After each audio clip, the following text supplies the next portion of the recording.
While my cake is cooking, I wanted to show my altar a little bit. I'm still kind of figuring out because I recently moved, so I'm still trying to figure out the setup. So it's kind of smaller currently, which I don't necessarily hate. So this is my altar, and I'll go through kind of what's on it and all that good stuff. So this is my altar. I have it's on my bookshelf currently and liquor cabinet. So a couple things just kind of on the edges. So I have this necklace here that is a tree of life. Um, so I think in many cultures, if not all cultures, there's some form of tree of life depicted.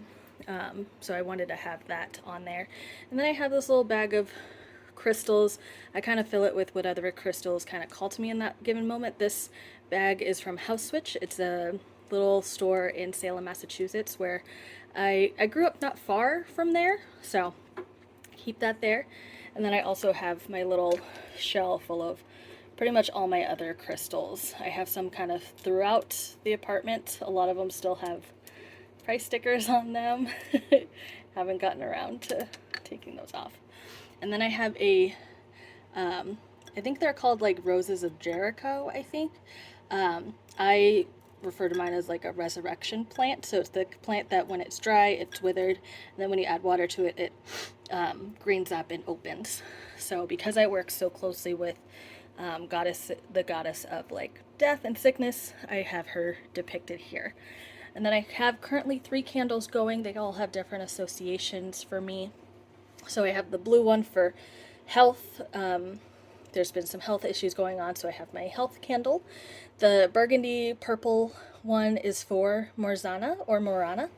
And then the black is just overall just protection and banishing of negativity. So I like to keep things general at times. So, and then I have my little incense burner, which I did some incense last night when I was cleaning, and so I'll turn that incense into my black salt when I have a little bit more. And then I have this plate here, more crystals. Honestly, I'm not sure which ones are in here right now, but that's what I have. I also have some dead leaves over here that fell off one of my plants. Marzana really likes dead things, so I have them clipped there. I have some, I can't remember which one's which. This one might be the pyrite, possibly, and quartz, and then smoky quartz. And then I have a selenite egg back here. Eggs are really important to the Slavic culture, which is why I also have a painted egg here. I'll put in the description the like Polish and Slavic words for a lot of these things because I can't pronounce them. I want to say this is a pansky, probably wrong. And then I have some idols here. So I have a Domovia idol. I had this before I had my little figurine. So I have both of them. So as you can see, they're often depicted as like a hairy little guy, and they also work a lot with cats. So you can kind of tell when your Domovia is happy based on how your cat is. So, and then I have an idol for Rod. He is considered like the father deity, very in touch with ancestors and things like that. So these were some of the first 2 idols or like pieces of my altar that I purchased. I got them off Etsy. If I can find the seller, I will post it. They're very light. They're hollow on the inside. I really like them. And then I have a woman of Willendorf, which I first learned about back in college during my art history classes. So she was found in Willendorf, which is part of Germany, in some caves, and she was one of the first known sculptures. So she's considered a fertility sculpture. She's on my altar, not because I'm trying to be fertile or anything. We have a very good understanding that like she's here to help me love myself in the way that I am and my body, not to help with fertility.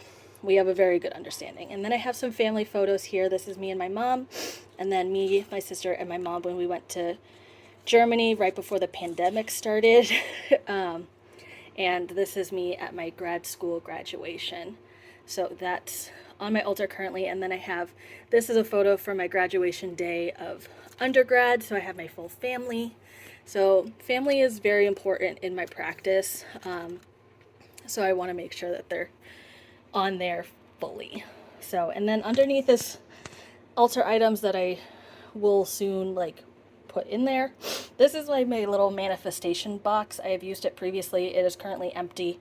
But I like to put things in there that I would like to manifest, herbs, associating crystals, those types of things. This is a stacking doll, or I grew up referring to them as babushka dolls. That was just what I was told they were called. So I got this in Prague, and it's actually the inspiration for an upcoming tattoo that I'm getting. And then I do have this skull here. This is actually a skull of one of my rats that I used to own as pets. And then I have ashes for another one of my rats. And then back here is a music box. Plays Mozart. It has a broken leg. It broke when I was a child. But I have that if I ever want to connect more with my grandmother, who was an organist, loved Mozart. So it plays that. And then I just have my poison ivy, just, she's not usually on my altar. And then I have little jars, which I have plans to make a spell with my cat's fur and like nail clippings. So I'll probably show that because I'm very protective of my girls and my guys, obviously. And then up here is a bear motif. It's plastic, cardboard. I don't remember where I got it from, but one of the deities that I work with, Velis, is often depicted with a bear, and I've always been really connected to bears. So he's up there, he's watching over us. So this is my altar. I added a shot of, I ended up going with the s'mores whiskey.